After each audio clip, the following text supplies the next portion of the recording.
Extrait du livre Apprendre à s'aimer, un jour à la fois de Diane Gagnon. Trop attendre. Ce ne sont pas les autres qui nous déçoivent, ce sont nos attentes qui créent nos déceptions. Les attentes, c'est un refus de voir la réalité telle qu'elle est, parce que nous voudrions qu'elle soit comme nous voulons. Nous voudrions que la vie, les autres et les événements fonctionnent comme nous le voulons, quand nous le voulons. C'est notre besoin de contrôler qui alimente nos attentes. Nous ne pourrons qu'être déçus, désillusionnés ou frustrés. En même temps, c'est difficile de ne jamais avoir d'attente.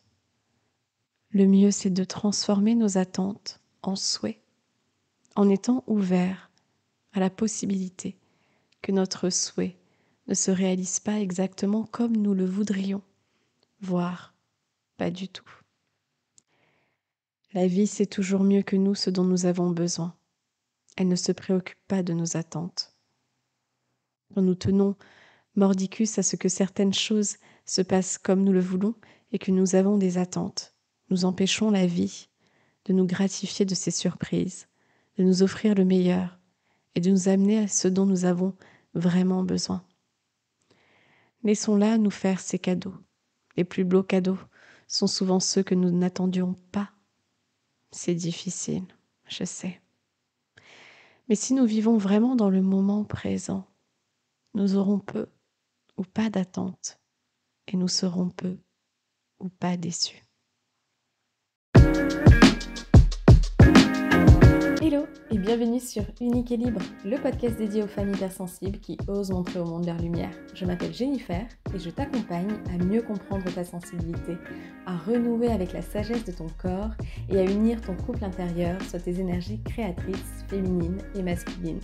Ensemble, cheminons vers ton épanouissement, déployons ton pouvoir personnel et l'acceptation de toute ta singularité. Es-tu prête à plonger au cœur de ton être ? Alors c'est parti! Hello Sunshine, j'espère que tu vas bien, j'espère que tu profites bien de ton été, même si tu n'es pas en vacances et que tu travailles. J'espère que tu arrives à trouver du temps pour toi, pour te ressourcer, pour prendre soin de toi, nourrir ton âme, te nourrir aussi de cette énergie solaire et de cette chaleur aussi qu'il y a, en tout cas en métropole. Alors, c'est un épisode où on va être complètement en mode freestyle. On va y aller au feeling, un peu alors pas forcément en roue libre parce qu'il y a quand même un petit cadre, un sujet assez précis hein, que tu as pu voir dans le titre de cet épisode. Et je voulais t'enregistrer cet épisode en début de semaine, mais j'étais aussi très fatiguée. J'étais aussi tombée malade la semaine dernière.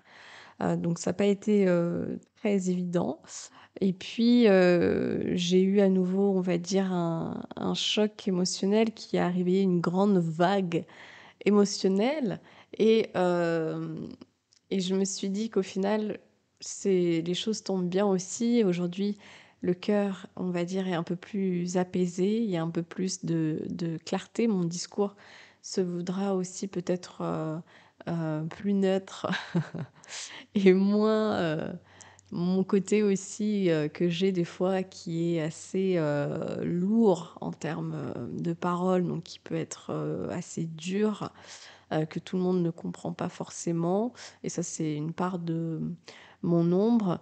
Mais, je dis pas que c'est pas bien des fois, de s'exprimer, hein, quand il y a justement ce trop-plein émotionnel et surtout cette, part de souffrance.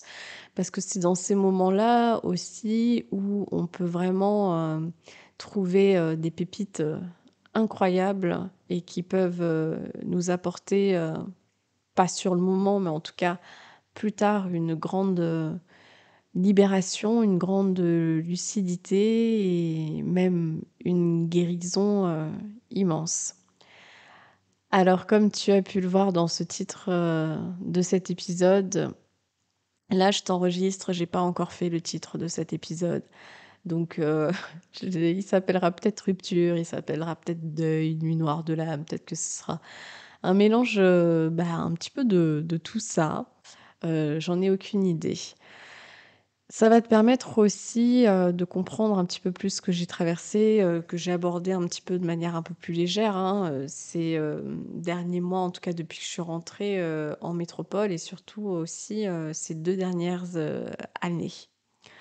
Donc on va encore aller sur un sujet qui est vraiment ce travail au final, de l'ombre. Donc c'est pas, j'ai voulu vraiment, revenir sur des sujets, qui ou revenir sur de la santé féminine, hem et j'ai déjà une liste de sujets qui est déjà prêt justement par rapport, à ça. Mais comme je le sais dans ce cher podcast qui me suit aussi dans mon cheminement, personnel par moment, hein, dans certains épisodes, je me suis dit qu'au final, il y a peut-être pas de hasard, dans ce que je traverse et que ça permettra de mettre, on va dire, de clôturer un petit chapitre, en tout cas sur le podcast. Ça ne veut pas dire clôturer, en tout cas, le livre sur le sujet parce qu'il peut jamais être, fermé. Mais en tout cas, ça permettra de clôturer un petit peu cette boucle qu'on a traversée, ensemble au travers des épisodes et pour pouvoir, ouvrir un nouveau chapitre où là, on va aller un petit peu plus loin, revenir sur de la santé féminine, pour que tu puisses, toujours le but, c'est avoir des connaissances, voilà, acquérir des connaissances de soi pour mieux, on va dire, cheminer et aussi je te prépare d'autres choses un peu plus, en profondeur aussi, toujours avec le, tarot, donc voilà. Alors, ça n'a pas été simple, pour moi, ce retour, en métropole. Comme je te l'ai dit, ça a été compliqué, ça a été très dur aussi pour moi, parce que c'est une période qui a touché plusieurs plans, de ma vie personnelle, ma vie, professionnelle et ce que j'ai envie de te dire avant tout dans cet épisode et ça je le répète, c'est vrai, par moments souvent parce que j'ai encore ce sentiment, hem, que, le fait que je sois, dans ce domaine-là du bien-être, et de la spiritualité, que je n'ai plus, le droit quelque part d'avoir mal, de souffrir, hem et c'est, et par moments même, j'ai ce sentiment même qu'au final même mon entourage, mes proches et même ma famille, hem, ne comprennent pas en fait que, je puisse encore avoir des moments où ça va pas en fait, ou des moments où dans ce que je traverse, comme si, je n'étais pas capable en fait, après tout ce cheminement, que j'ai fait sur moi depuis de nombreuses années, hem, de montrer, un résultat que les autres attendent de moi, c'est-à-dire d'être, quelque part, imperméable, intouchable, et d'avoir, maîtrisé, on va dire, ma sensibilité et ça, par moments, c'est quelque chose qui m'affecte, pas mal, hem, parce que je pense qu'on est toujours, encore une fois, dans cette illusion de quête, de devenir des personnes, hem, qui ont atteint, ce détachement au final, complet de son humanité, de nos parts d'ombre, et de lumière et bien entendu qu'il y a encore des choses sur laquelle, je chemine. Bien entendu qu'il y a, des blessures, qui, sont ouvertes et bien entendu qu'il y a aussi, des choses, que j'ai transcendées. Ça fait quand même, de nombreuses années maintenant que j'ai commencé ce chemin de reconnexion, que j'ai fait ce pas, que j'ai pris ce courage et je me souviens très bien, avoir aussi posé cette intention de libération. Cette intention au final, que qu'importe le chemin, bah, j'y allais. Et c'est pas forcément facile parce que quand on décide d'ouvrir une porte, on pense et on aimerait que les choses soient simples, que ça ne nous demande pas forcément énormément, d'efforts et en fait, on veut souffrir le moins possible, ce qui est, tout à fait, normal. Enfin, je veux dire, qui aime souffrir?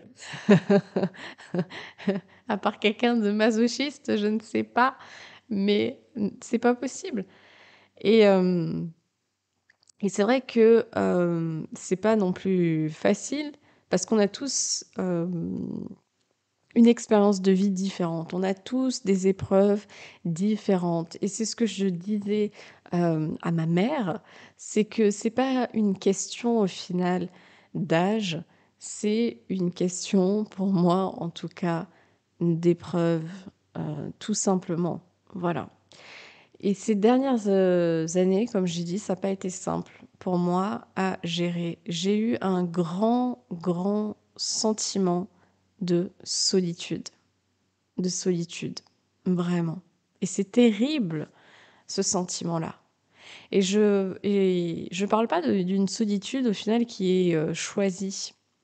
Parce que j'ai aussi un tempérament et je pense que tous les hypersensibles, se reconnaîtront là-dedans, d'avoir, besoin de moments de solitude pour se ressourcer, pour se reconnecter, pour, renouer avec son être, pour retrouver aussi, je dirais pas, ouais, peut-être un état de calme, mais c'est comme si tu prenais aussi un instant quelque part pour digérer et pas être tout le temps dans la vague, dans le mouvement. Et pour moi, ça fait vraiment partie de l'être, tu vois? De cette énergie, féminine et j'ai perdu un petit peu le fil. Donc ça, c'est complètement le truc, des hypersensibles. Bonjour la pensée, en, arborescence. Bon, ça va peut-être me revenir, c'est pas grave, à force de parler, on va pas couper cet épisode, je ne vais pas le recommencer. Mais, tout ça pour dire que, on a tous des épreuves différentes et en fait, on a tous un seuil aussi de saturation. Et dans ce grand moment, voilà, de solitude, donc j'en reviens à ma solitude. Dans ce moment, en fait, de solitude, ce qui est dur, voilà, c'est que c'est quand c'est pas quelque chose forcément de choisi. Alors tu vas me dire: «Oui, mais on a toujours le choix». Oui, mais il y a des moments dans la vie que tu vas traverser et qu'importe, le fait que, tu sois entouré, d'autant plus quand tu as un métier où, tu es dans, l'humain, dans la relation, dans l'aide, dans l'accompagnement et cetera, et que tu es au final, bah, entouré, que tu as peut-être, la chance d'avoir ta famille auprès de toi et d'avoir une famille qui est, disponible, et ouverte aussi à t'accueillir, à t'écouter, à communiquer et cetera et la même chose dans tes amis, la même chose dans ton couple et malgré tout ça, je pense que beaucoup de personnes traversent ce sentiment de solitude. Et moi, c'est quelque chose que j'ai traversé, et que je suis aussi encore dedans. Alors par moments, ça allait moins, par moments ça allait plus. Il faudrait peut-être que je fasse un épisode entier dédié justement, à la solitude. Mais en tout cas, je suis une femme qui a beaucoup été seule et qui s'est aussi beaucoup débrouillée par soi-même, pour tout. J'ai vécu seule, à partir du moment même où j'avais 15 ans, voilà, j'étais en famille d'accueil pendant 2 ans. J'ai eu, mon premier appartement seul quand j'avais, 17 ans, heu, donc là, je faisais aussi mes études et puis, après, bah, voilà, j'ai continué à vivre seule. Je suis partie aussi à l'étranger, 2 fois, aussi. Donc, je sais très bien ce que c'est la solitude. Je sais très bien le pouvoir et la puissance de la solitude, dans ce qu'elle peut t'apporter, comme l'ermite au final, tu vois, dans le tarot. Ça peut être vraiment une force immense parce que tu rentres vraiment en connexion avec toi si tu te l'autorises. J'insiste là-dessus parce que si tu t'autorises pas à justement rentrer dans cet état de silence, en fait, c'est pas possible et il y a beaucoup de gens qui, ne peuvent pas justement aller, se poser et rentrer dans un état d'introspection parce que c'est pas agréable.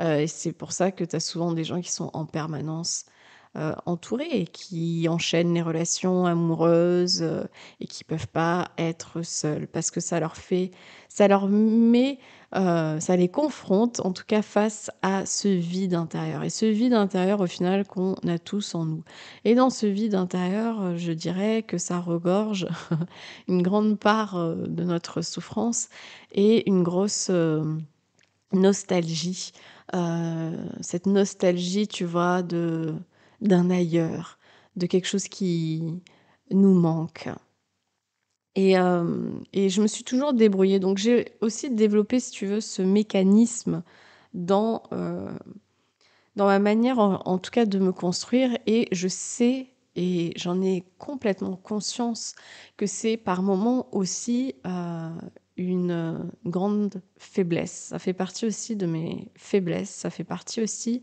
de mon ombre, mais pas dans mon ombre, dans le côté, heu, bien vécu, dans mon ombre, dans le côté où putain des fois ça fait mal, tu vois?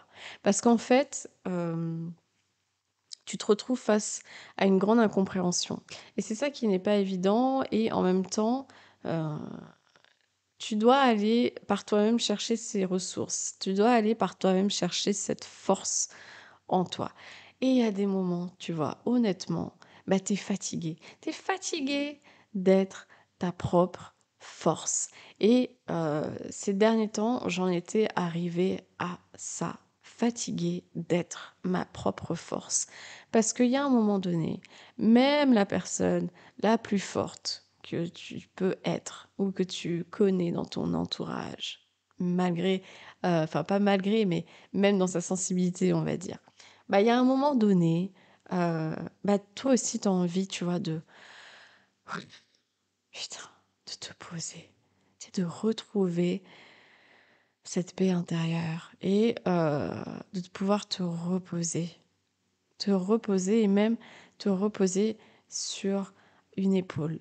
Tout simplement, parce qu'on est des êtres aussi, où on a besoin de ça et c'est quelque chose que je n'ai pas,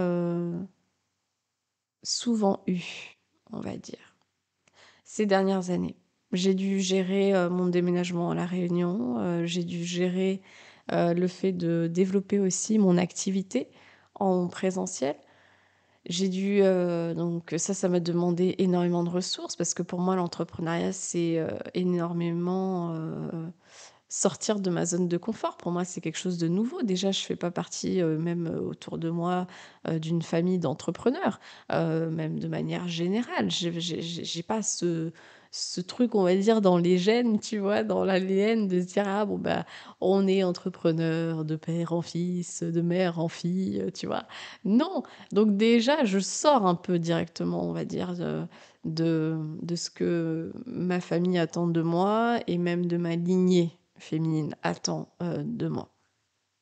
Donc ça m'a demandé énormément de ressources et ça me demande d'apprendre aussi toute seule et c'est une capacité que j'ai, d'apprendre, seule. J'ai été autodidacte sur beaucoup de choses, il y a pas de souci. Mais il y a un moment donné, il y a aussi des limites et il y a un moment donné, encore une fois, on est des êtres, de lien où tu vas avoir, besoin d'avoir aussi un entourage qui comprend en tout cas, ce que tu veux entreprendre, qui comprend ta vision, qui comprend tes problématiques.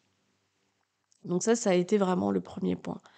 Hem, donc j'avais ce déménagement, j'avais l'entrepreneuriat et aujourd'hui pour moi, mon activité, elle traverse aussi une grande, période, on va dire de creux, une période, difficile et je te le dis honnêtement, c'est vrai que je ne l'ai pas forcément abordé, Je me pose aussi beaucoup de questions. J'aime énormément ce que je fais, j'ai pas envie de lâcher, mais aujourd'hui, je suis arrivée à ce cap, on va dire. Je pense que tous les entrepreneurs qui traversent, comme on dit, au bout de 3 ans, la période, on va dire: «OK, qu'est-ce que je fais maintenant?» Là, je suis à un gros tournant de mon activité. Il y a des choses qui marchent, il y a des choses qui marchent pas, il y a des choses qui se développent pas. Il y a un truc à comprendre, heu et c'est pas évident. Et tu vois, il y avait ça et il y avait aussi ma santé à gérer. Aujourd'hui, ma santé va beaucoup mieux. Alors, j'ai eu aussi une intervention en France pour justement enlever un nodule. Ça m'a énormément soulagée, vraiment. C'est en train de partir. Je dois refaire des examens au mois de septembre. Alors, elle m'a bien précisé que vu la taille que j'avais de ce nodule, peut-être que ça marcherait pas du premier coup, que peut-être qu'il va falloir que je refasse cette intervention. Mais en tout cas, ça m'a énormément soulagée dans ma douleur et ça, je peux te dire que c'est, un baume au corps, un baume de l'âme, un baume pour l'esprit.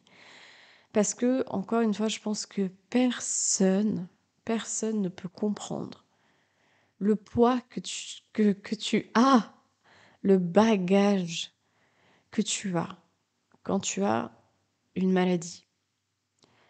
Une maladie que tu as depuis des années.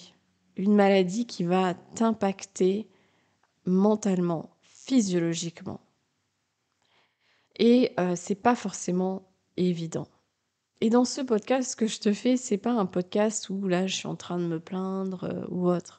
Non, j'ai juste envie de te partager pour une fois, enfin pas pour une fois, mais juste envie d'être authentique en fait avec toi. Et de te dire que, c'est pas évident quand tu as une maladie, tout simplement. Et quand tu as la santé, on le voit pas tout ça, on le voit pas. Et même là, tu vois, dans ces moments, je me suis sentie très seule, très, très seule. Parce que en fait, je devais encore une fois gérer sur plusieurs fronts. Et j'avais, ça à gérer donc qui a impacté énormément mon énergie et puis, dans le professionnel, il y avait d'autres soucis. Dans le côté même, financier et puis, dans ma vie aussi, relationnelle, dans ma vie amoureuse où j'ai été, voilà, en couple avec, quelqu'un de formidable, hein, pendant 2 ans et c'est une relation aussi qui, m'a profondément marquée dans mon être, qui a aussi, contribué à guérir des choses, mais aussi qui a révélé, une profonde, blessure que je pensais aussi qui s'était, apaisée, en tout cas dans les relations que j'arrêtais d'attirer dans ma vie qui étaient beaucoup plus moins chaotiques, on va dire. Mais au final, ça m'a marquée dans mon être. Ça a touché, mon âme, ça a touché, ma féminité, la femme que je suis. Hem Et de nouveau, je me suis sentie très seule, tu vois? Et ce qui m'a aussi blessée dans tout ça, je pense, c'est au final mes attentes. Et là, je souligne un point qui est très très fort pour moi parce que ça m'a mis fortement en colère. J'ai éprouvé beaucoup d'impuissance, beaucoup d'injustice et et je me suis dit: «Mais c'est pas possible en fait, Jen, malgré tous les efforts que tu fais, j'ai ce sentiment en fait que c'est jamais assez», tu vois? Et là, je sais très bien que je touche quelque chose de très profond, une blessure égotique, comme on aime le dire. Mais il y a pas que ça, en fait. Il y a aussi, je pense, une blessure, je dirais de l'âme et je pense que ça m'a blessée au final. Ça a blessé aussi mon âme, tu vois? Ça fait une faille parce que, c'est aussi réaliser,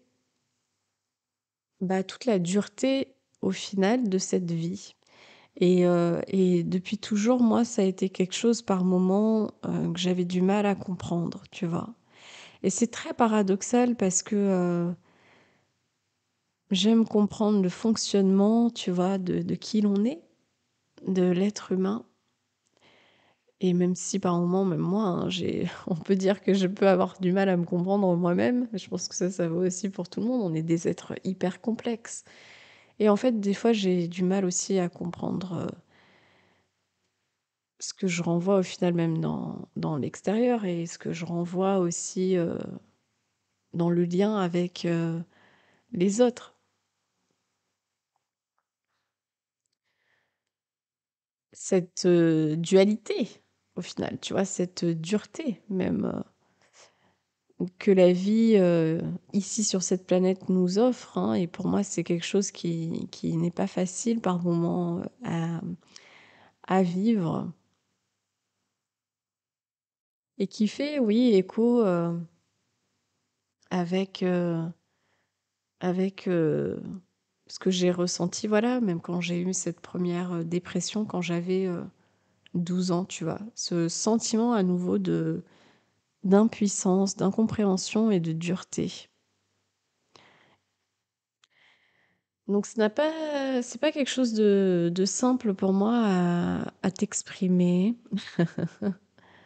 J'essaye de trouver les bons mots, mais en tout cas, je sais que c'est mes attentes, en fait, qui font qu'aujourd'hui, je me retrouve aussi, blessée et heu et que je fais face à un nouveau chapitre, à une mort au final de l'être, de qui j'étais dans le passé, de tout ce que j'ai pu créer, tout ce que j'ai voulu, tous ces désirs que j'ai voulu, tous ces rêves aussi, parce qu'il y a cette notion aussi, tu vois, de rêve et de se dire: «Bon, bah, les choses ne se sont pas passées comme au final j'aurais aimé qu'elles se passent» et tu vois, ça, je pense que c'est l'une des leçons les plus difficiles qu'il soit, la plus,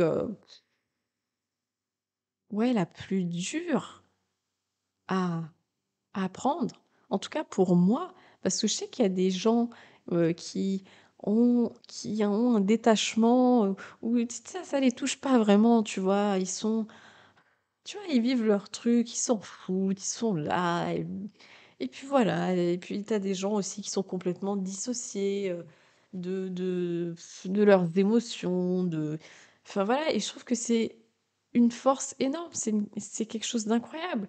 Quelque chose d'incroyable que je n'ai pas. Voilà, tout simplement. Donc à un moment donné, je vais pas faire semblant d'être quelqu'un que je ne suis pas. Tout me touche, oui.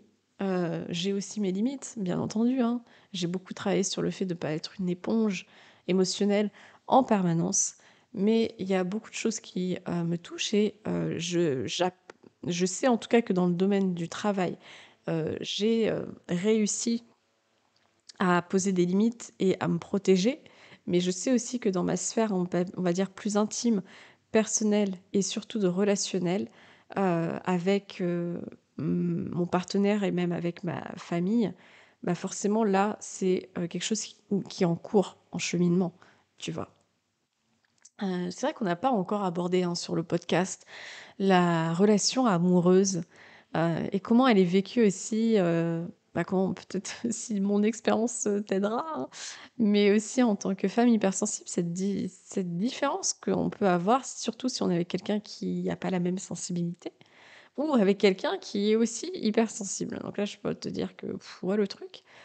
Mais, n'hésite pas à me dire, voilà, en commentaire si tu aimerais qu'on aborde un peu plus ce sujet de l'amour. L'amour, hein, qui, fait partie, au final, de ma vie entière. Ah là là, je te jure. Mais voilà, n'hésite pas à me le dire, on avait déjà eu un épisode, sur, le podcast avec, Eulalie qui est coach en relation. Mais si tu veux que j'aborde un peu plus le sujet de manière aussi, solo. Donc oui, c'est la plus grande et la plus dure leçon, le non-attachement Et moi, c'est vraiment un de mes challenges, hein. Je sais, hein, dans cette vie-là, tu vois? De de travailler, en tout cas, cette notion de détachement et je trouve que c'est extrêmement difficile. C'est extrêmement difficile quand on se place en tant qu'humain, tu vois? De de vouloir se être, au final, j'ai l'impression dans cette notion-là qu'il y a cette notion de ouais, de perte de contrôle. Au final, c'est un grand lâcher prise et c'est une grande acceptation et au final, c'est vouloir un petit peu, tu vois, glisser sur le cours de la rivière. Faut qu'elle passe le truc. Non, mais c'est exactement ça, en fait, tu vois? C'est de se laisser porter, de se dire: «OK, je vais poser des actions, je vais avoir une intention, je vais avoir des rêves, je vais me mettre en marche, je vais me servir de cette énergie masculine pour les matérialiser» et en même temps accepter que je ne peux pas tout contrôler, tu vois? Et là, ça peut mettre aussi, dans une grande, frustration, dans un grand sentiment d'impuissance et de se dire que même si on est des êtres créateurs, bah, il y a quand même une grosse part de nous, qui influence, je pense, le résultat. Et ça, c'est pas forcément évident à accepter et à comprendre, encore une fois. Donc aujourd'hui, je fais face justement à cette perte de repères que j'avais, créée, que j'ai voulu créer en tout cas à La Réunion. Cet ancrage, le fait de se poser, tu vois, de construire un foyer seul avant tout. Parce que quand je suis partie à La Réunion, voilà, j'étais toute seule, hein. Et après, bah, vouloir le partager avec quelqu'un d'autre. Et les chemins se sont séparés, les attentes, les désirs, les besoins peut-être étaient différents et c'est ça aussi, tu vois? Donc c'est faire la rupture de tout ça, la rupture de ce que l'on aurait aimé, de nos désirs les plus profonds, de nos rêves les plus profonds et c'est normal des fois aussi, tu vois, d'avoir cette déception. On pensait peut-être que les choses allaient se réaliser de telle façon, que ça soit dans son activité professionnelle, que ça soit dans nos relations, que ça soit au sein d'une relation amoureuse. Et en fait, non. Ce qui a été aussi dur pour moi, c'est que je pense que j'ai abandonné aussi, une part, de mon pouvoir personnel, une grande part de mon pouvoir personnel. Et du coup, ça m'a coupé aussi de cette sagesse innée, de ces intuitions qui étaient là. Mais tu vois, j'ai aussi un tempérament et un tempérament aussi, où je lâche pas facilement, tu vois? Je je lâche pas facilement. Ça, c'est un truc, et je sais pas si des fois, tu vois, c'est, être, dans de la dépendance, mais ou si c'est de l'engagement, en fait. Mais à quel moment elle est la limite? À quel moment tu dis stop? À quel moment tu prends un autre chemin? À quel moment tu, respectes ton âme? Donc oui, ça c'est pas facile pour moi et du coup, dans cette rupture qui nous amène forcément à un deuil et le deuil, c'est quelque chose au final de sain qui fait partie, voilà, de la vie mais qui est aussi extrêmement douloureux à vivre, extrêmement douloureux à vivre. Et je sais qu'aujourd'hui, il y a beaucoup d'entre vous, beaucoup de femmes, parce que voilà, mon podcast est dédié aussi aux femmes, même si je sais qu'il y a des hommes qui écoutent ce podcast. Merci à eux, merci à toi. Je sais qu'il y en a beaucoup qui traversent des périodes très, très, très, très sombres et des choses dans leur vie qui est très difficile et qui peuvent nous faire perdre cette foi, cette lumière, cette confiance, cette estime personnelle, vraiment. Et tu vois, je te vois en fait, je te vois complètement. Et j'aimerais, et je t'envoie vraiment du courage, si c'est ton cas, je t'envoie de la lumière, de l'amour. Parce que c'est vraiment pas quelque chose qui est facile et qui fait partie de cette vie-là, de cette vie-là, tout simplement. Donc c'est accepter, voilà, c'est accepter d'avoir mal. C'est accepter sa souffrance. C'est accepter de se tu vois, comme les Anglais ils disent surrender, donc d'être, complètement au final, à genoux, à terre, d'être complètement dans ta souffrance.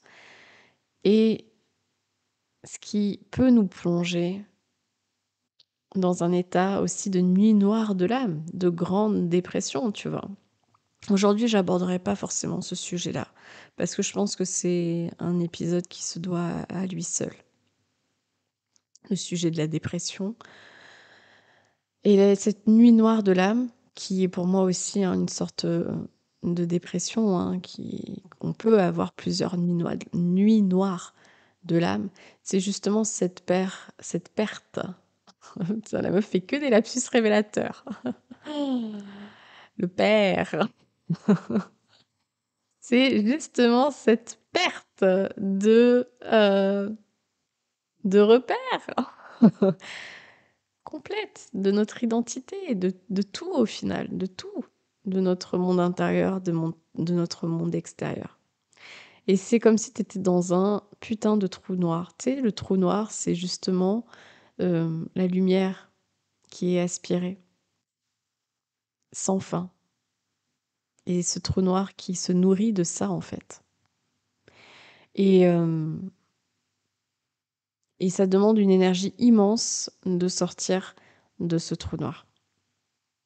D'où l'importance d'avoir le courage, à nouveau, la force, même si je sais que c'est pas évident, de s'ouvrir rien qu'un peu, rien qu'un instant, pour demander de l'aide, tout simplement, tu vois.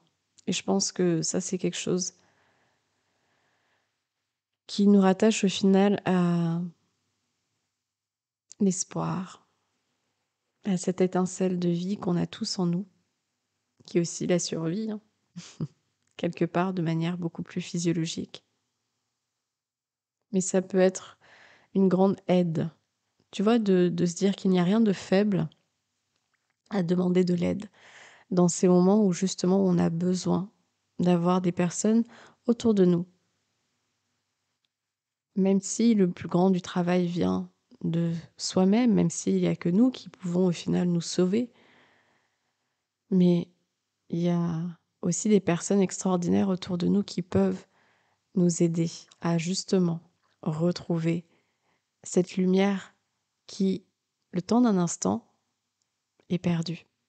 Et dans tout ça, c'est aussi faire le deuil du passé, de nos mémoires